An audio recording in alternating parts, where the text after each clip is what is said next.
Bonjour, nous allons reprendre les exercices de jonglage de la semaine dernière. Donc vous allez reprendre l'échauffement. Si vous vous rappelez plus, vous regardez la vidéo, mais on avait fait les poignets, on avait fait tirer vers le haut, etc., etc. Le dernier exercice que nous avions fait, c'était lancer et rattraper en faisant l'une après l'autre. 1, 2, je lance, je rattrape. Quand vous maîtrisez cet exercice-là, vous pouvez essayer avec 3 balles. Donc vous allez prendre la clémentine numéro 1 et la clémentine numéro 3. Moi je les mets du côté gauche, mais c'est pas gênant si vous le mettez à droite, c'est à vous de voir de quel côté vous êtes le plus à l'aise. Et je prends la clémentine numéro 2 dans la main droite. Vous allez devoir donc vous débarrasser de la première en faisant un arc-en-ciel, et ensuite vous lancez la 2, puis la 3 que vous devez rattraper. Donc la première va tomber, 1, 2, 3, et je rattrape. Je recommence. 1 et 3 à gauche, 2 à droite, la première arc-en-ciel, la deuxième et je rattrape.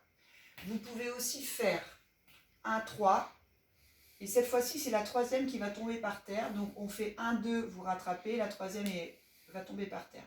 Donc je fais 1, 2, 3, je la laisse tomber par terre. Je recommence, 1 et 3 dans la main gauche, 2, je rattrape 1 et 2 et je fais tomber la troisième par terre. 1, 2 et 3, voilà. Quand vous avez réussi ça, ensuite, le principe, ça va être de rattraper soit la première, soit la troisième. Voilà. On verra ça, je peux vous le faire une fois. Donc, 1, 3 dans la main gauche, 2, et je vais faire 1, 2, 3, 1, 2, 3. Voilà. Évidemment, ça, c'est encore un cran au-dessus. Au départ, ça va tomber, mais il vaut mieux faire tomber soit la première, soit la troisième. Voilà. Pour terminer l'exercice de jonglage, vous pouvez faire avec les enfants un retour au calme. Donc vous demandez à l'enfant de mettre la clémentine au niveau du nombril, donc au milieu du ventre. Vous le faites allonger soit par terre, soit sur une serviette de bain. Et le but du jeu, ça va être de respirer le plus doucement possible. On essaye de se calmer, alors les yeux ouverts ou fermés, peu importe. Et donc, vous positionnez la clémentine, les bras le long du corps, et l'enfant va essayer de calmer sa respiration, de manière à ce que la clémentine ne tombe pas par terre. Voilà.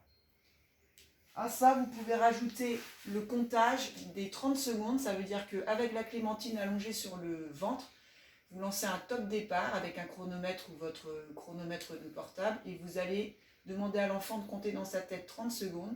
Et au moment où il pense être arrivé à 30, il va se remettre en tailleur.